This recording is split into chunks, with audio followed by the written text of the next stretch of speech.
महाराष्ट्रातील काही फेमस म्हटलं का आपल्याला झणझणीत असं पिठलं आठवतं. तर चला मग आज आपण त्याच पिठल्यापासून एक वेगळं म्हणजेच मेथीचं पिठलं कसं बनवायचं याची रेसिपी पाहणार आहोत. नमस्कार, तुमच्या आमच्या फ्लेवर्स थ्रू या यूट्यूब चॅनलमध्ये मी तुम्हा सर्वांचे स्वागत करते. झणझणीत असं मेथीचं पिठलं बनविण्यासाठी इथे मी मेथी घेतली आहे. आता आपण ही मेथी स्वच्छ धुवून मग बारीक अशी कट करून घेऊ.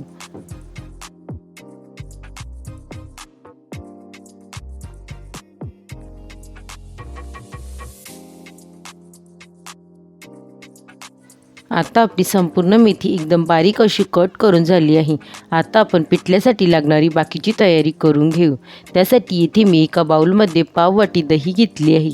आता आपण ही दही चांगल्या प्रकारे फेटून घेऊ.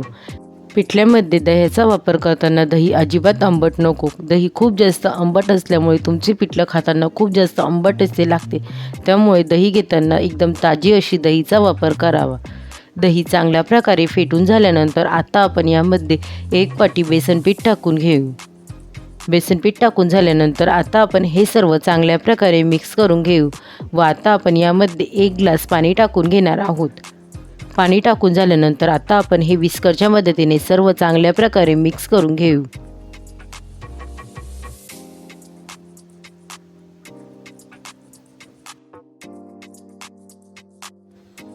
आता आपले हे सर्व विस्करच्या मदतीने एकदम चांगल्या प्रकारे मिक्स करून झाले आहे.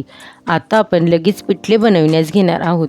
पिठलं बनविण्यासाठी येथे मी गॅसवर कढईमध्ये 3 टेबलस्पून तेल गरम होण्यासाठी ठेवले होते.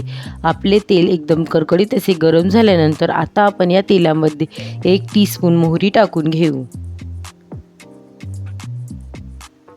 आपली मोहरी छान प्रकारे तडतडायला लागल्यानंतर आता आपण त्यामध्ये 1 टीस्पून जिरे, 5 ते 6 कढीपत्त्याची पाने, हाफ टीस्पून हिंग व 1 मोठ्या आकाराचा बारीक चिरून घेतलेला कांदा टाकून घेऊ. कांदा टाकून झाल्यानंतर आता आपण हे सर्व चांगल्या प्रकारे मिक्स करून घेणार आहोत. आता आपण या कांद्याला छान असा गुलाबी रंग येईपर्यंत तळून घेऊ.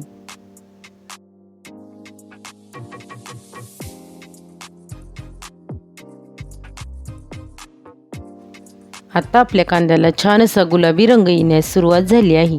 आता आपण यामध्ये 1 मोठ्या आकाराचा बारीक चिरून घेतलेला टोमॅटो टाकून घेऊ. टोमॅटो टाकून झाल्यानंतर आता आपण हे सर्व चांगल्या प्रकारे मिक्स करून घेऊ व या टोमॅटोला छान असा मऊसूतपणा येईपर्यंत तळून घेऊ. याआधीसुद्धा मी पिठल्याच्या वेगवेगळ्या प्रकारच्या रेसिपी तुमच्यासोबत शेअर केल्या आहेत. त्यांची लिंक मी डिस्क्रिप्शन बॉक्समध्ये दिली आहे, तुम्ही जाऊन चेक करू शकतात. 2 मिनटं टोमॅटो चांगल्या प्रकारे तळून झाल्यानंतर आता आपण त्यामध्ये 1 टेबलस्पून हिरव्या मिरची व लसूणची पेस्ट टाकून घेणार आहोत. हिरव्या मिरची व लसूणची पेस्ट टाकून झाल्यानंतर आता आपण हे सर्व चांगल्या प्रकारे मिक्स करून घेऊ व हे सर्व अजून 1 ते 2 मिनिटांपर्यंत चांगल्या प्रकारे तळून घेऊ.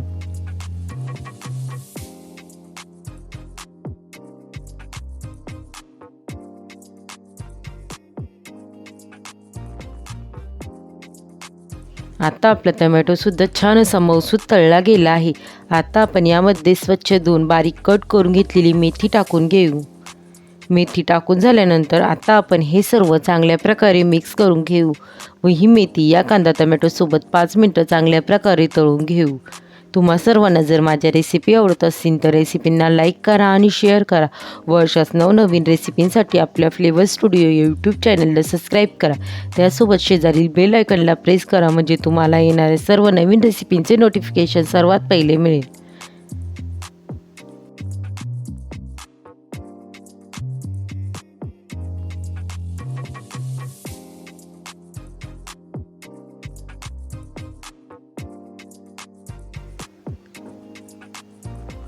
पाच ते 6 मिनटं मेथी कांदा टोमॅटोसोबत चांगल्या प्रकारे तळून झाल्यानंतर आता आपण यामध्ये 1 टीस्पून हळद व चवीपुरते मीठ टाकून घेऊ. मीठ व हळद टाकून झाल्यानंतर आता आपण हे सर्व चांगल्या प्रकारे मिक्स करून घेऊ व 1 मिनिट हे सर्व चांगल्या प्रकारे तळून घेऊ.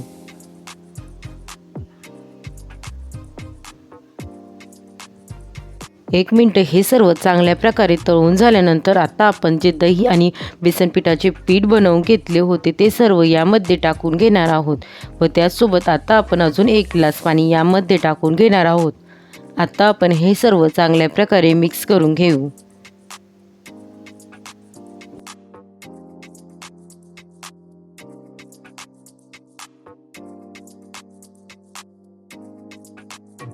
बेसन पीठ व दहीचे मिश्रण टाकून झाल्यानंतर आता आपण हे सतत 5 मिनिटं चांगल्या प्रकारे हलवत राहणार आहोत. त्यामुळे आपल्या पिठल्यात गाठी निर्माण होणार नाही. आता आपण हे पिठले कमी गॅसवर 7 ते 8 मिनिटं चांगल्या प्रकारे शिजवून घेणार आहोत.